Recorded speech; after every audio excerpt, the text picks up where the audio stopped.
ആദം നബി അലൈഹിസ്സലാമിന്റെ ഓർമ്മയില്ലാത്ത ഹജ്ജില്ല, ഇബ്രാഹിം നബി അലൈഹിസ്സലാമിന്റെ ഓർമ്മയില്ലാത്ത കഅബയില്ല. അവിടുത്തെ ത്യാഗത്തിന്റെ ബാക്കിയാണ് കഅബ. ഇസ്മായിൽ നബിയുടെ ഓർമ്മയില്ലാത്ത സംസമില്ല, ഹാജറ ബീവി റളിയല്ലാഹു അൻഹയുടെ ഓർമ്മയില്ലാത്ത ജംറകളില്ല, സഅയുകളില്ല. നമ്മുടെ മുൻഗാമികളുടെ ഓർമ്മകൾ തുടിക്കുന്ന ഇടമാണ് ഹജ്ജ്. ആദരിക്കേണ്ടതിനെ ആദരിക്കൂ, ബഹുമാനിക്കേണ്ടതിനെ ബഹുമാനിക്കൂ, അവയോടുള്ള ആദരവുകൾ നിലനിർത്തൂ.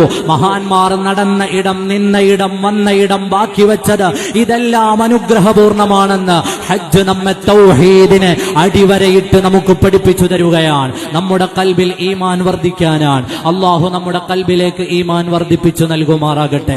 ഇതൊക്കെ ഹജ്ജ് കാലത്ത് നമ്മൾ ഓർത്തിരിക്കേണ്ടതാണ്. അള്ളാഹു അതിഥികളായി വിളിച്ചു കൊണ്ടുപോകുന്ന മനുഷ്യർക്ക് കാണിച്ചു കൊടുക്കുന്നതൊക്കെയും മുൻഗാമികളെ കുറിച്ചുള്ള ചിന്തകളാണ്. അവരുടെ ഓർമ്മകൾ നിലനിൽക്കേണ്ടതാണ്. മുൻഗാമികളുടെ ഓർമ്മകൾ നഷ്ടപ്പെട്ടു പോകരുത്. മുൻഗാമികളുടെ സ്മരണകൾ നിലച്ചു പോകരുത്. അവരെ ബഹുമാനിക്കുന്നതിൽ ഒരു കുറവും വരുത്തരുത്. അവരെ ആദരിക്കുന്നതിൽ വിട്ടുവീഴ്ചകൾ വരുത്തരുത്.